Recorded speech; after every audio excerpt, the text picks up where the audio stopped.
Afternoon, everyone. I apologize for our tardiness. I was with the president. Let me begin with a few scheduling announcements today. President Trump will travel to Scotland, where he will visit both Turnberry and Aberdeen from July 25th to July 29th. During the visit, President Trump will meet again with Prime Minister Starmer to refine the great trade deal that was brokered between the United States and the United Kingdom. And the President and the First Lady will travel to the United Kingdom for an official state visit from September 17th to September 19th later this fall. This will mark a truly unprecedented second state visit for President Trump, and he is honored and looking forward to meeting with His Majesty the King at Windsor Castle. There has been a wave of positive economic news over the past week, which I would like to highlight today. Joe Biden's inflation crisis has been defeated. Prices paid to American businesses for goods and services were flat in June, which is lower than all 50 forecasters in the Bloomberg survey predicted. And core inflation, which is the best measure of inflation, came in lower than expected again in the month of June. Since President Trump took office, core inflation has tracked at just 2.1% overall and has come in below or at economists' expectations every single month. Wages are growing at a strong pace and prices are falling for everyday Americans. We also saw prices for new and used vehicles and airfares drop last month. In addition, prices for gas, fuel oil, energy commodities, hotels, airfare, public transportation, and fresh vegetables are all down over last year. As we said all along, trust in President Trump. The American dream is back, and everyday families are already reaping the benefits of this incredible economic turnaround in just 6 months. President Trump has ended the era of economic surrender and implemented powerful tariffs to stand up for our workers and businesses and rebalance America's trading agreements. Despite all of the doom casting from the so-called experts claiming that these tariffs would be the end of the world as we know it, the opposite has occurred. Tariffs are not inflationary, as President Trump has said all along. In reality, tariffs are a source of massive revenue. We're seeing trillions of dollars in private investment pour into our country right now because the companies around this world want to make their products right here with American labor and not have to pay any tariffs at all. Customs and tariff revenue has already totaled more than $113 billion since President Trump entered office, helping to lead a budget surplus in June for the first time in nearly a decade. We are truly entering a golden age as a result of these pro-growth and America First trade policies. On another matter, yesterday in the East Room, the president was proud to sign the Halt All Lethal Trafficking of Fentanyl Act into law, surrounded by angel families to help finally end the devastating fentanyl crisis that has ravaged millions of Americans. Under the Halt Fentanyl Act, anyone who possesses, imports, distributes, or manufactures any illicit fentanyl-related substances will be subject to criminal prosecution in the same manner as any other Schedule I controlled substance. This legislation will close the loopholes that criminals use to skirt around the law and make it easier for law enforcement to prosecute vicious traffickers who peddle poison in our communities. President Trump has always made tackling the drug crisis a top priority, and this important bipartisan legislation further follows through on that commitment. The complete and total success at our southern border that many in the media in this room continue to ignore is another example of the president keeping his word to families who have lost loved ones due to fentanyl, and it's another win for the American people. Customs and Border Protection just released the final operationalized stats for the month of June, and I must highlight some of these incredible numbers. There were only 6,072 Southwest apprehensions in June, 15% lower than the previous record that this president set in the month of March. To put that in perspective, the Biden administration routinely saw the same number of encounters in a single day, and on many days, that number was more than 10,000 apprehensions at the Southwest border. There were also 0 illegal aliens released along the Southwest border for the second consecutive month in a row. President Trump promised to end the illegal alien invasion, and he has delivered on that promise to the American people in record time. With the border sealed, deportations are ramping up. This past weekend, our brave ICE agents were arresting violent criminal illegal aliens all across the country. ICE Atlanta arrested an illegal alien from Mexico, convicted of attempted rape of a child in North Carolina. ICE Baltimore arrested an illegal alien from Guatemala who was previously convicted for sexual abuse of a minor in Maryland. ICE Houston arrested a criminal illegal alien from Mexico whose previous conviction includes aggravated sexual assault of a child in Texas. ICE Salt Lake City arrested a 32-year-old illegal criminal alien from Mexico who was previously convicted for child abuse and injury. ICE Baltimore arrested a criminal illegal alien from El Salvador convicted in Maryland for possession of child pornography. And ICE San Antonio arrested a criminal illegal alien from Mexico convicted of aggravated sexual assault in Texas. The men and women of ICE are heroes. They are putting their lives on the line every day to get the worst of the worst, these types of criminals, out of our communities and out of our country. And the president continues to strongly have the backs of all ICE agents who are doing their jobs to keep all of us, including everyone in this room, safe. The facility, one second. In other news, following President Trump's bold executive actions protecting American children from irreversible chemical and surgical mutilation, the largest provider of these barbaric practices will now be closing its doors. The facility in Los Angeles, California, is just the latest facility downsizing or eliminating their irreversible and harmful services that feed into the lie that you can somehow change a child's sex. The Biden administration peddled dangerous policies that defied medical science in favor of radical transgender ideology.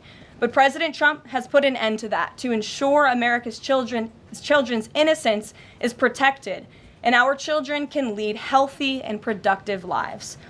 Finally, last night, Senate Republicans passed President Trump's $9 billion recisions package.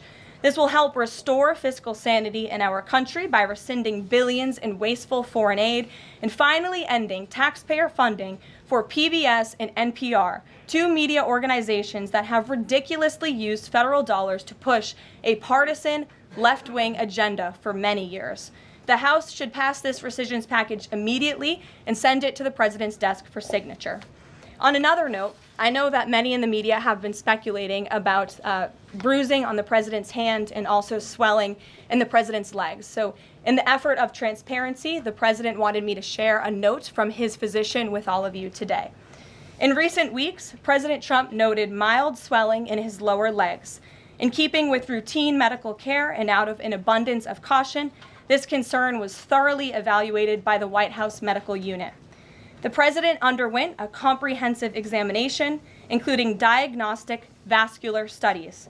Bilateral lower extremity venous Doppler ultrasounds were performed and revealed chronic venous insufficiency, a benign and common condition, particularly in individuals over the age of 70. Importantly, there was no evidence of deep vein thrombosis or arterial disease.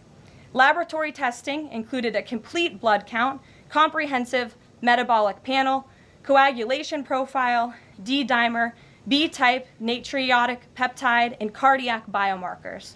All results were within normal limits. An echocardiogram was also performed and confirmed normal cardiac structure and function. No signs of heart failure, renal impairment, or systemic illness were identified. Additionally, recent photos of the president have shown minor bruising on the back of his hand. This is consistent with minor soft tissue irritation from frequent handshaking and the use of aspirin, which is taken as part of a standard cardiovascular prevention regimen. This is a well-known and benign side effect of aspirin therapy. And the president remains in excellent health, which I think all of you witness on a daily basis here. So the president wanted me to share that note with all of you. I'm happy to take further questions on it. We will provide the memorandum from the president's physician to all of you, as we always do. And we'll get to questions. Here in our new media seat, we have Frank Corva, who's the White House correspondent for Bitcoin Magazine, which comes at a timely week with crypto legislation moving across Capitol Hill. So why don't you kick us off, Frank, and thanks for being with us. Thank you so much. We appreciate it, Ms. Leavitt. Sure. I was curious to hear if the President was in favor of removing any and all language around central bank digital currencies from the Genius Act, maybe as a means to get it across the line and get it on his desk. And then my second question was about something the President spoke about in this room. He talked about a $600 de minimis tax exemption for Bitcoin and other crypto spending. So I was just wondering if you could comment on those. Sure. Well, the President did signal his support for a de minimis exemption for crypto, and the administration continues to be in support of that. We are definitely receptive to it to make crypto payments easier and more efficient for those who seek to use crypto as simple as buying a cup of coffee. Of course, right now that cannot happen, but with the de minimis exemption, perhaps it could in the future, and we will continue to explore legislative solutions to accomplish that. As for the central bank digital currency and the Genius Act, which you noted has passed through Congress and will be sent to the President's desk. I believe the House is voting on it. If they haven't, they should be passing it. We know we have the votes, and we expect it to get to the President's desk, and we are planning a signing ceremony tomorrow afternoon. All of you will get more details on that. This piece of legislation is going to make America the crypto capital of the world, and that's what the President promised. As for a central bank digital currency, the President opposes that. He made that promise to the American people on the campaign, and while it's not in this specific piece of legislation, he did sign a January executive order banning a central bank digital currency. The administration supports Congress's efforts to codify that executive order into law, and I believe there will be future pieces of legislation in regards to crypto that will be moving through Capitol Hill. The President looks forward to signing them, and he looks forward to the signing ceremony this afternoon. So thank you for being with us today. Sure. Jackie. Thank you, Karoline. There's been a lot of discussion about the Epstein files and the President's comments yesterday calling it a hoax. Can you clarify which part of the Epstein hoax is the hoax part? The President is referring to the fact that Democrats have now seized on this as if they ever wanted transparency when it comes to Jeffrey Epstein, which is an asinine suggestion for any Democrat to make. The Democrats had control of this building, the White House, for 4 years, and they didn't do a dang thing when it came to transparency in regards to Jeffrey Epstein and his heinous crimes. It was this President who directed the Department of Justice and the Attorney General to do an exhaustive review of all files related to Jeffrey Epstein, which they did. The Attorney General and the FBI, led by Pam Bondi, Dan Bongino, Kash Patel, these are great patriots, some of the most trusted voices in the Republican Party movement. It's part of the reason the President appointed them to these high law enforcement positions, and they spent many months going through all of the files related to Jeffrey Epstein, and they concluded what they found in that memo, which they drafted and they released. And so the President has been transparent. He has followed through on his promises to the American people, but he doesn't like to see Democrats and the mainstream media covering this like it's the biggest story that the American people care about. The President has been working so hard this week. On Tuesday, he went to Pennsylvania, where he secured $90 billion in investments for the Commonwealth, for the people of that state. After that, he came back to the Oval Office at 8 p.m. He went in there to whip votes to get the Genius Act signed into law. And because of his efforts, that bill is now going to be signed and passed. The following day, yesterday, he meets with a foreign leader, the King of Bahrain, to secure more investments into this country. And then yesterday afternoon, the President is in the East Room of the White House mourning with parents who have lost their children because of fentanyl, signing a bipartisan piece of legislation. And not a single cable network in this country took that event live and covered that event like they should. Those are the issues the President cares about. What could be more important to the American people than helping families who have lost their children? Those are the issues this President is going to remain focused on. I understand he wants to move on from this story, but you do have some prominent figures, including the Senate Majority Leader, the House Speaker, voicing support for the files to come out. Representative Massey collecting signatures that would force a discharge petition for a vote on the floor for this. It doesn't seem to be going away. What is stopping the administration from just redacting any sensitive information, grand jury information, and putting out what is appropriate so that the American people can decide and then let this story die? Well, in terms of redactions or grand jury seals, those are questions for the Department of Justice. Those are also questions for the judges who have that information under a seal. And that would have to be requested, and a judge would have to approve it. That's out of the president's control. He has said, in agreement with some of the leaders on Capitol Hill, that if the Attorney General and the Department of Justice come across any other credible evidence, they should provide that to the American people. The president has said that, and he agrees with them on Why that. did you fire Maureen Comey? The Department of Justice did, and I would defer you to them. Dasha.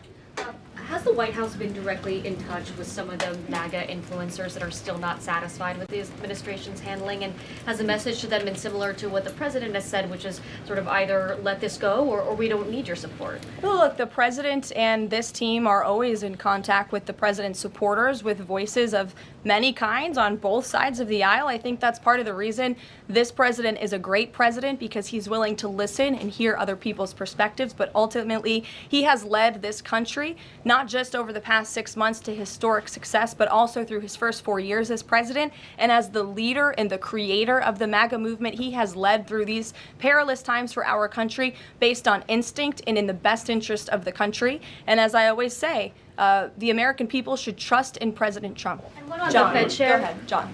Thanks a lot, Caroline. The president on Monday announced that if there's not compliance with Russia within 50 days, there would be increased tariffs. Can you explain how that works, first of all? What happens if Russia doesn't end its war with Ukraine in 50 days? Well, in 50 days, as the president clearly laid out, if there is not a ceasefire agreement or a peace deal within that time frame, if Russia refuses to legitimately agree to a ceasefire, then they will face very steep tariffs, and they will also face secondary sanctions. So countries that are purchasing oil from Russia will be sanctioned as well, and of course that will do deep damage to Russia's economy. And I would just add that the president wants this war to end with a diplomatic solution. He's been pushing for it. This administration has spent many hours and a lot of time trying to solve this war very far away, but the president wants to stop the killing, and he wants to save lives. As far Reagan, as the first part go of ahead. what you were saying, Caroline. the Reagan, first go part, ahead. I have two questions for you. It's just about, if I may, just about the tariffs, the first part. I get the secondary tariffs, but there was only $3 billion worth of trade between the U.S. and Russia in 2024. It's expected to be far less this particular year. On April the 2nd, both you and the Treasury Secretary said it's not necessary to apply any tariffs on Russia. You said that because of the lack of trade, it precludes, that was the word you used, any need for tariffs. Why now, and why do you think that that would make them cave and come to some sort of peace agreement as it relates to Ukraine? $3 billion is still a lot of money, John, and it's not just tariffs, it's the secondary sanctions as well that will be implemented in 50 days. Reagan. Thanks, Caroline. I have two questions for you. Sure. First on Congress. Congresswoman Salazar introduced legislation that would give some illegal immigrants in the country a path to citizenship. 10 Republicans signed on to what she's calling the Dignity Act. I'm curious what the White House's position is on the legislation and if the president would veto this bill if it made it to its desk. From my understanding, the White House nor the president has actually read through this legislation. We've been focused on, of course, the One Big Beautiful Bill, which passed, which is another historic accomplishment of this president in record time. The Genius Act this week, the recisions package, that's been the focus of the White House. But the president has made it very clear he will not support amnesty for illegal aliens in any way. I want to give you a chance to respond to the CEO of NPR. She's claiming that the cuts to their network will, quote, be a real risk to public safety of the country. Congressman Murkowski has argued that public broadcasting stations save lives. Could you respond to these concerns? The NPR CEO said cutting NPR will be a risk to public safety. I am not sure how NPR helps the public safety of our country, but I do know that NPR, unfortunately, has become really just a propaganda voice for the left. Just a few examples for you. In 2020, NPR refused to cover The Hunter Biden laptop scandal and the run-up to the election, they said their assertions don't amount to much, writing they did not want to waste the listeners' and readers' time on stories that are just pure distractions. That does not sound like an unbiased opinion. That sounds like a partisan opinion to me. And this is a taxpayer-funded organization. In 2018, that same CEO that you're talking about called the president in the Oval Office, who nearly 80 million Americans elected, she called him racist, shared a photo of herself wearing a Biden for president campaign hat, serves on the board of a Soros-funded activist group. In 2020, PBS's White House correspondent at the time characterized President Trump's speech then at Mount Rushmore as a love letter to white resentment, promoting the myth of America. In 2017, PBS devoted an entire panel talking about what it means to be woke and white privilege. In 2023, PBS's Washington Week roundtable covered up Joe Biden's clear mental divide. That's actually quite the clip. I would encourage all of you to look at it. These are not honest news organizations. These are partisan, left-wing outlets that are funded by the taxpayers. And this administration does not believe it's a good use of the taxpayers' time and money. Ed Lawrence. Yeah, thanks, Carol. I want to ask you about the Federal Reserve. So does the president believe that the slightly restrictive monetary policy stance right now, could that cause an economic slowdown? And if he does believe that, when? What pause are you referring to? No, could the stance of the monetary policy is slightly restrictive? Does the president believe that that stance, the slightly restrictive stance, could cause an economic slowdown in itself? I haven't heard the president discuss that specifically, but what I do know in regards to the Federal Reserve is the president's been very transparent about his displeasure with both the policies and the management of the Fed, and he spoke about that to all of you pretty extensively in the Oval Office yesterday. And last month, one more if I could, last month the Canadian Prime Minister said the president had agreed to a July 21st deadline to sort of work towards a trade agreement. That's 4 days from now. Could there be a trade agreement with Canada in 4 days? Well, look, we'll see. The trade team continues to be very active in our conversations and discussions with Canada. The president himself has said, unfortunately, our neighbors to the north have been pretty difficult to deal with when it comes to matters on trade. But in trade, generally speaking, as you know, 25 countries have received letters thus far from the president directly with his big, beautiful signature on them, from Japan to Korea, South Africa, Kazakhstan, Malaysia, just a few countries, and Canada also received a letter for 35%. With that said, if countries want to have legitimate further discussions, the Trump administration and the president's trade team are willing to have further talks, but these letters these countries have been receiving are the deals. And as the president has said, those deals will be made. They are tailor-made to each and every country based on the United States' concerns and what's in the best interest of the American worker and the American people. Charlie, go ahead.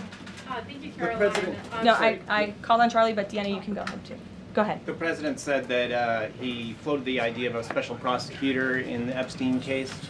Can you confirm that? And has he asked the Attorney General to do this, to appoint a special prosecutor to look it over? Well, the idea was floated from someone in the media to the president. The president would not recommend a special prosecutor in the Epstein case. That's how he feels. And as for his discussions with the Attorney General, I'm not sure. Deanna. Caroline. Thank you so much. Do you know what the president's reaction was to Mike Johnson saying that he wants additional files released, the Epstein files? Was there a conversation with Mike Johnson about that following his comments?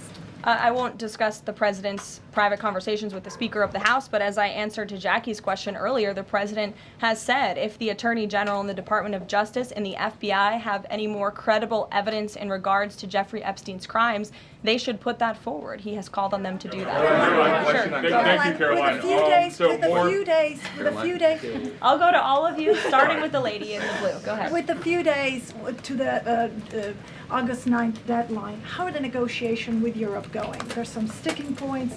What are they? Can we expect a delay, or should we expect a deal soon? Well, I believe the deadline is August 1st. As for the European Union, they continue to be very eager in negotiating with our country for obvious reasons on ways to lower their tariff and their non-tariff barriers that we have long said harm our workers and our companies. So the president's trade team continue to be in talks with the European Union. Would he accept, or would he put forth a postponement of the August 1st? He's already said he will not. Caroline, Owen, go ahead. Caroline, good afternoon, Caroline. In Gaza today, Holy Family Catholic Church was struck by an Israeli shell. Yes. 3 people were killed, 10 wounded. What is the president's reaction to that church coming under fire? It was not a positive reaction. He called Prime Minister Netanyahu this morning to address the strikes on that church in Gaza, and I understand the Prime Minister agreed to put out a statement. It was a mistake by the Israelis to hit that Catholic church. That's what the Prime Minister relayed to the President, and you should look at the Prime Minister's statement that will be coming out. Steve, go ahead. Back to your letter that you read at the beginning. Sure. The President, you said mild swelling in his legs. Yes, sir. Is it causing him any discomfort? How are you treating it? Nope.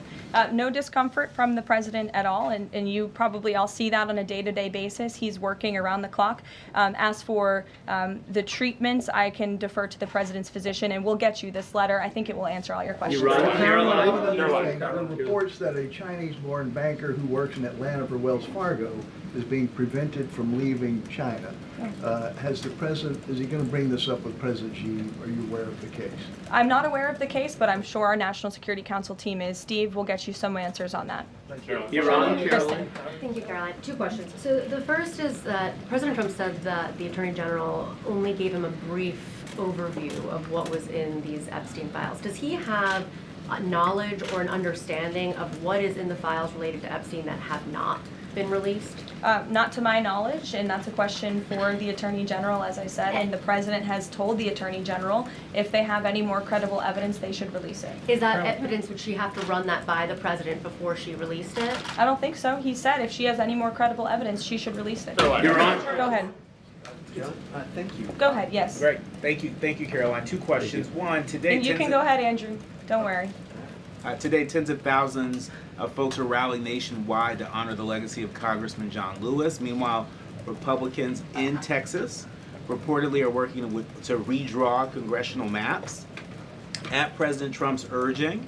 How is President Trump reconciling his call to action for Texas Republicans with the legacy of Representative John Lewis? I'm not quite sure how the 2 things are related. I think the President would agree that John Lewis served our country for many, many years. It has nothing to do with the redistricting efforts that are currently underway by Texas Republicans to add seats to their legislature. They have the right to do that. The President spoke to the congressmen and women who serve the great state of Texas about it, but it's up to them and it's up to their legislature to get that approved. And Caroline, just a second question. And Go does ahead. the President support the Justice Department's request for just 1 day in jail for the officer convicted in Breonna Taylor's killing? And what message does he believe that sends to her family and to other families seeking justice in cases of police violence? I haven't talked to the President about that case. Go ahead. Just the President, when the President met the interim President of Syria a couple of months ago, he described him as a young, tough, attractive guy. After the latest clashes in Syria over the last few days, does President Trump still support Syria's interim president? The President still supports Syria's pathway to a peaceful and prosperous country, and you received an update directly from the Secretary of State on the ongoing situation between Syria and Israel. I spoke to him myself this morning to get an update, and as soon as the United States became involved in this conflict, we were able to de-escalate, deconflict. That seems to be continuing.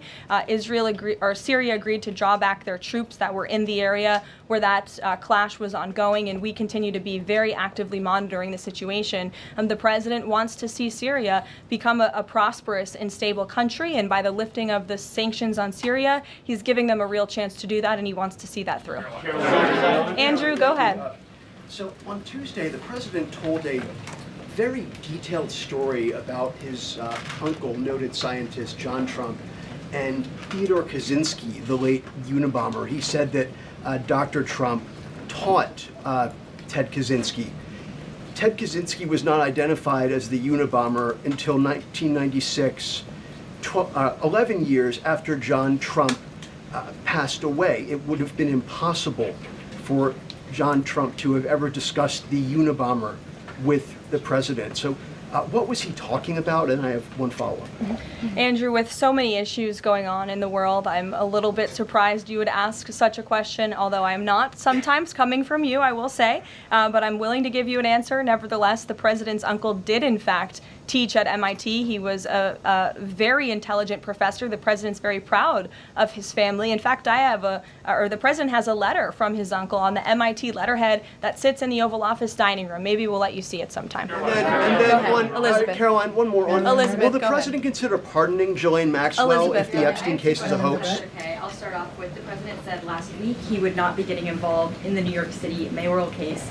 If that mayoral race, if that's still the case, given his history drawing a large crowd in New York City, what's his reason for staying out of it in that way? Well, look, I think the president reserves the right to get involved in races or not get involved in races, and he's made the decision not to weigh in on the New York mayoral race, as you rightly pointed out, although he has gone as far to say he absolutely does not want to see Zemdami elected, who is a known communist who supports the abolishment of private property, the defunding of police. He has made very well-known anti-Semitic statements. It would be a disaster for New York and for this country, and I think it's quite telling that this individual, a known communist, has been spending time in Washington this week meeting with leaders on Capitol Hill. This is truly where the Democrat Party is headed. Clearly, they learned nothing from November 5th in the president's overwhelming victory. Mary, go ahead. Thank you, Caroline. I want to backtrack to the hospitals that have stopped providing transgender surgeries and hormones for kids.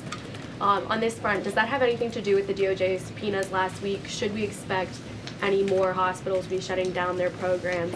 And I wanted to also ask what you make of all these media reports, especially the AP, which I noticed, which portrays these children as losing something that's saving their lives.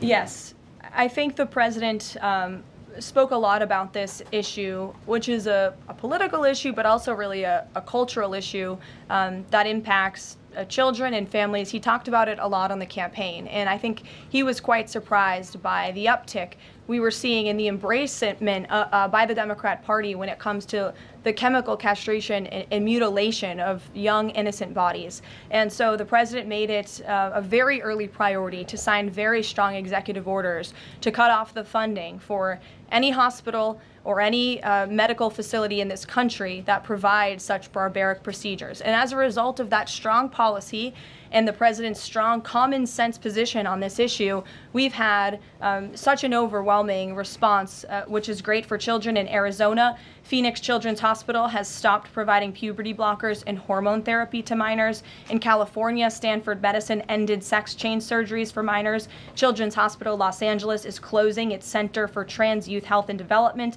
surgical program. In Illinois, Lurie Children's Hospital Chicago stopped sex change surgeries. Again, let's think about what we're talking about here. Sex change surgeries for minors. These are barbaric practices that no child, innocent child, should have to endure. And the president wants to protect the innocence of children, and I know the vast majority of Americans support him in that effort. This is a wildly popular and common sense endeavor this administration has taken, and we've seen many of these medical institutions have followed through with the president's executive orders, but will continue to take further action on this important issue.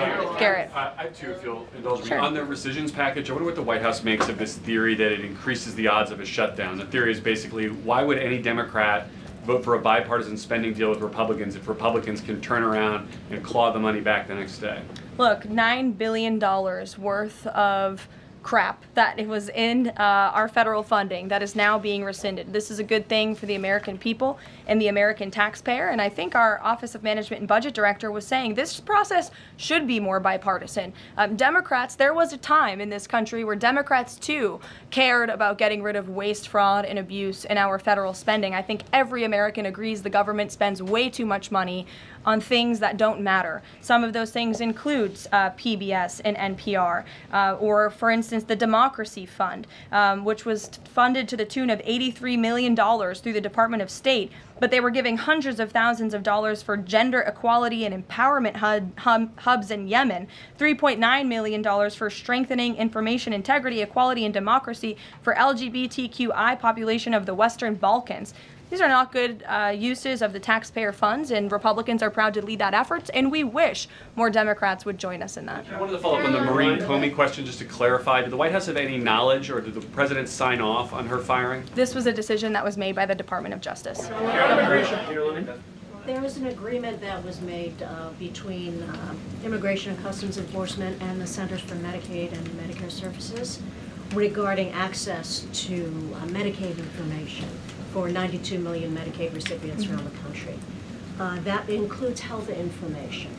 So how does that not violate HIPAA violations and privacy concerns, for example, of American citizens?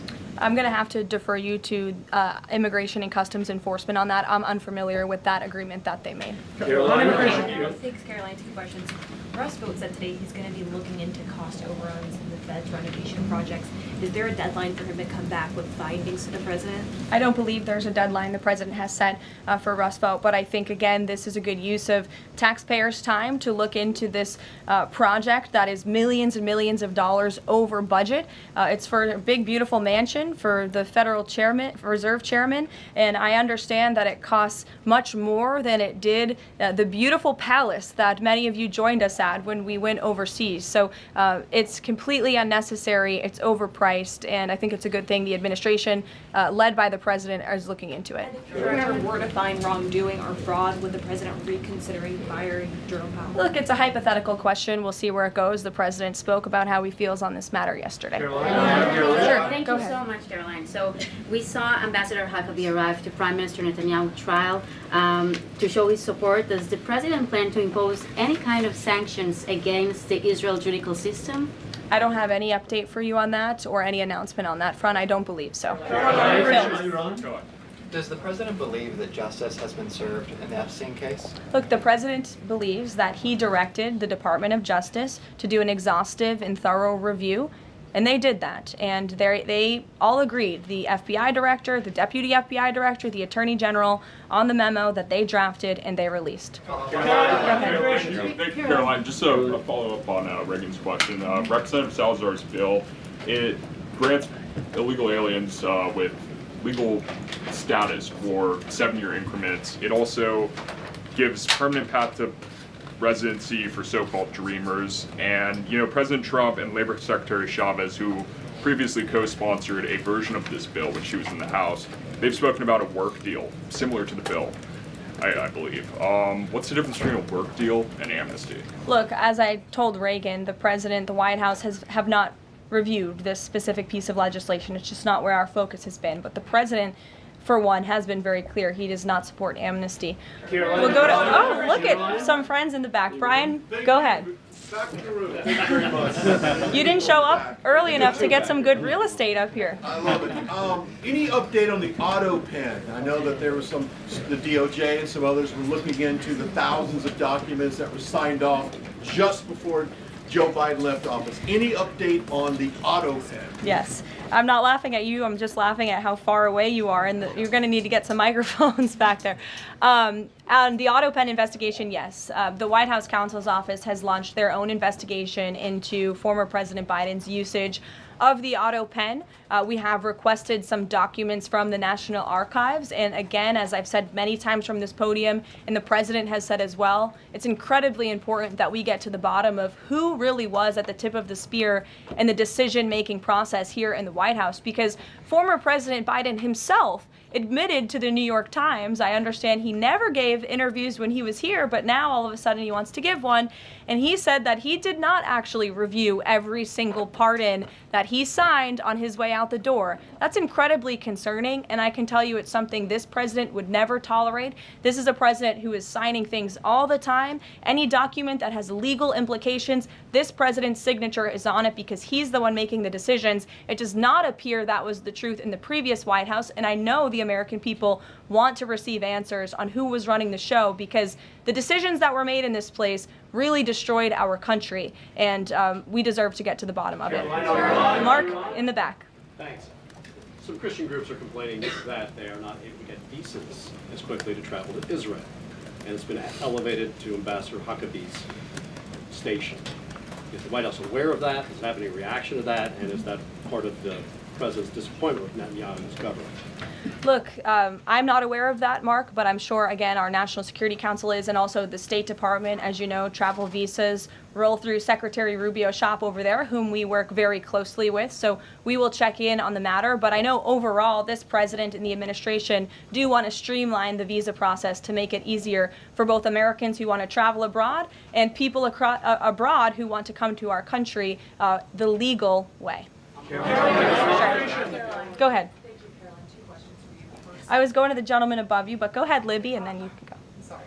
Okay, two questions for you. The first is, during the Whole Nation Summit, Secretary Noem suggested there could be some changes to TSA's liquid limits. Mm-hmm. Is the president aware of that? Is that an idea that he's backing? And what would that timeline and the changes look like? Sure. I would defer you to the Department of Homeland Security, but I did see Secretary Noem's comments, and I think it's great that on day one she asked TSA, what are we doing right? What are we doing wrong? How can we make air travel more efficient while maintaining utmost security for American passengers and travelers? And I know they announced no more shoes, or you don't need to take off your shoes anymore at the airport, which I think is welcome news to all of us who travel a lot. But further guidance or decisions, of course, that's in the Secretary of Homeland Security's overview, and I would defer to her. And the other question for you is on Bondi and Burgum's trip today to Alcatraz. I'm curious what the funding is going to look like for that, and who the president does want to see incarcerated there, if it were to become.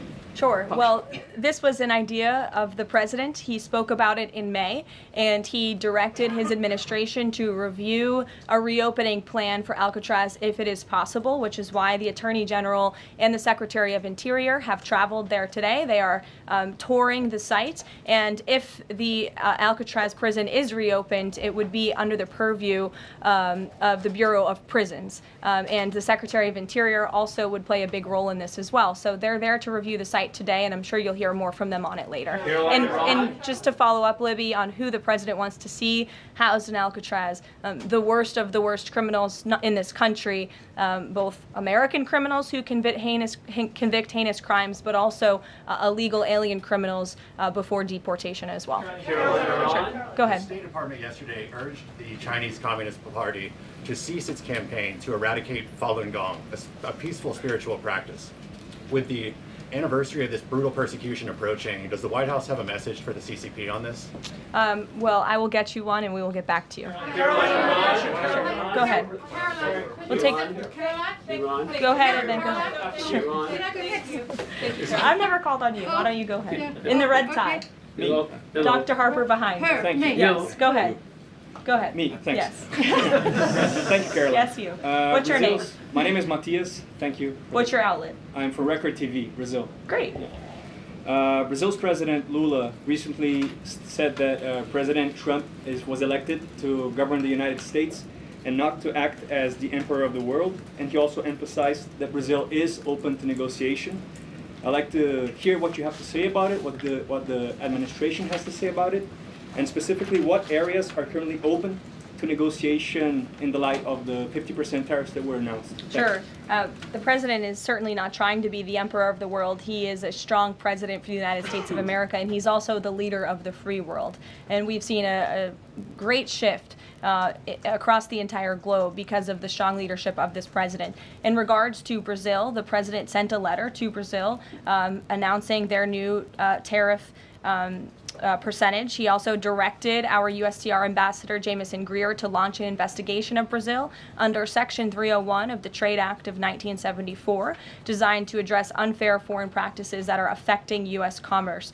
For years, we know Brazil's digital regulations and weak IP protections have undermined U.S. tech and innovative companies, and their tolerance of illegal deforestation and other environmental practices puts American producers, manufacturers, farmers, and ranchers who follow better environmental standards at a competitive disadvantage. So this president always acts in the best interest of the American people and the United States of America, and he will continue to do so. Thank you very much, everyone. We'll see you later. I appreciate the enthusiasm today.